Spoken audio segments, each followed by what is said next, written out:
The last time I had dinner with the president was an intimate affair.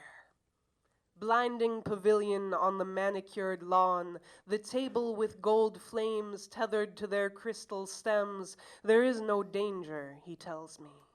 You and I are not so different, and the words stick in my mouth like smoke. He Poetry's says, better. I say We don't lie, we just talk about you on stage. Actors, they lie. But poets, they just, you know.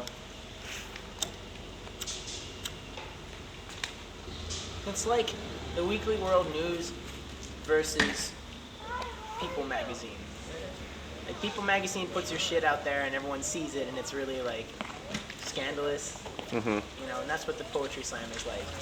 Because people talk you on the stage. But actors, they just make ridiculous things up. I'm Sean Conlon, and I run the Hampshire College Slam Collective. High, but by hook or by crook, I'm originally from Fredericksburg, Virginia. It's a weird little town. It was a mishmash of all kinds of things, but the town that I grew up in is kind of gone. It's been really developed. And what really made me love Hampshire, I actually stopped applying to other schools after I visited, is the kids here are really, really cool. And I mean that, I don't mean cool like they're hip. I mean they're cool like they are friendly and they want to talk to you about what they're interested in, and it's not very difficult to start up a conversation with people. I came on an accepted students day and I met two people who are now good friends of mine. What kept me here? A number of things kept me here, I would say. Gordon tattooed Edgar Allan Poe behind his wrist the night Lee Rat caught hers in a boxcar door in Bethlehem, running from two bulls in a white pickup. They met in a coal hopper.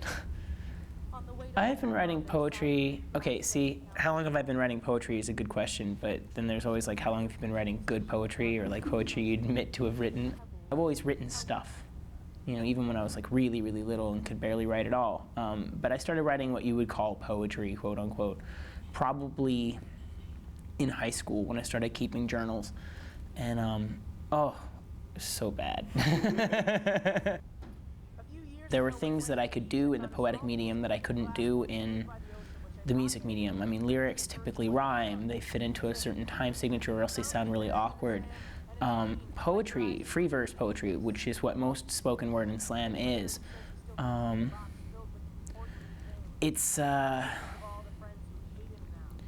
mean, it's very liberating. The statement kind of, the power of your statements is kind of what the poem rides on, in addition to the beauty of your language. It's almost like a storytelling art, like you tell a story, and if it happens to have poetic metaphors in it, great. But what makes it poetic is just the fact that you're up there giving a piece of your creativity, you know, to an audience. What you are about to witness is a poetry slam, the contenders of which there are 7 will read Slam poetry, well, it's a new form of spoken word. No costumes, no animal acts. It was started by Mark Smith in the early 80s, and he was a construction worker, and he felt like poetry never really spoke to him. He would think of these like academics with their, you know, very dry, you know, oh, the autumn winds do chill the flower, that kind of poetry. And so Look around. These are your judges. he wanted to find a way to incorporate performance poetry into kind of a bar scene, you know, like make it into something more accessible to everybody. And so he invented this game called a poetry slam, and what it is it's 3 minutes per poem. An artist reads their original work. Typically there's 8 people, and they compete, you know, and it's like a standard elimination form. So they compete. Randomly selected members of the audience judge. So one of the great things about that is you could get the drunk at the bar who knows nothing about poetry giving bad poems a really high score, giving good poems a really low score. A 10 is like the best poem you've ever heard. You're floating on the ground, off the ground rather. You feel elated, you'll never take a drug again.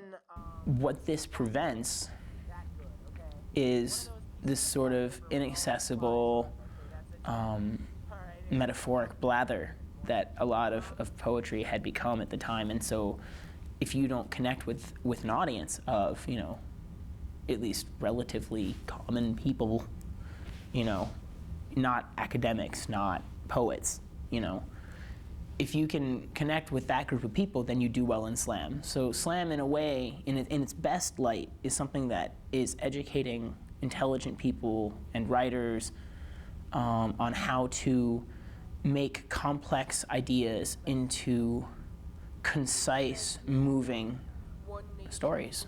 By lunacy, but it's not that I don't remember you. I still desire you, satellite. Well, the Slam Collective here, I actually recently found out, was started a long time ago. And what we are is we are a weekly reading of poetry from 8 o'clock to approximately 11. And we start out with an open mic. People who are students or even non-students, anyone can come to our events. That's part of the beauty of it.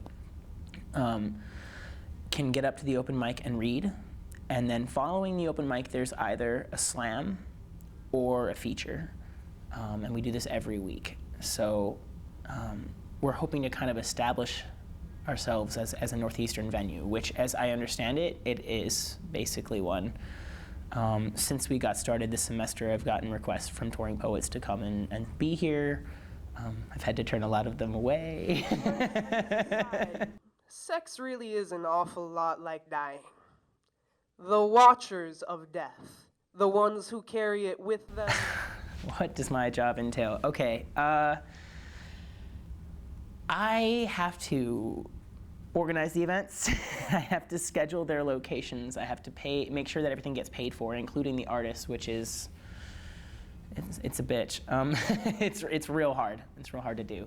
We require a long and lengthy signature process for that. I have to book the artists, which is my favorite part. These are some of the best acts in the country. When booking agents from other venues that I frequent heard that was who I had on my list, they sort of asked me, like, how?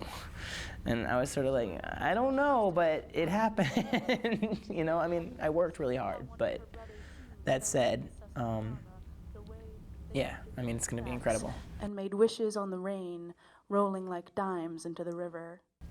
Someone comes every week. They start hearing other writers. Everyone starts influencing each other. There's sort of this new emerging voice. Like, there's new types of poetry being written by people who maybe didn't even think they were poets before. Molly breastfeeds at the Formica table in the gusty salvage cabin. You know, it never hurts to come out and try it. A lot of people are afraid that if they go, they're going to be forced to read.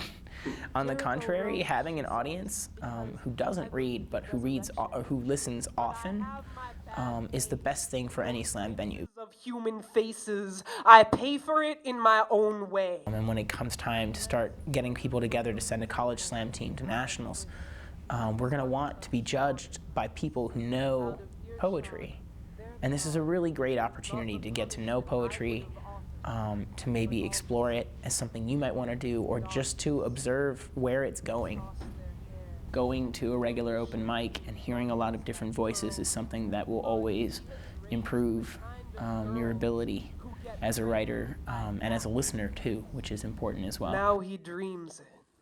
Pulls out red velvet cushions for them to fall on, then folds his body up to talk to something that has never answered, asking to be told what he's done wrong.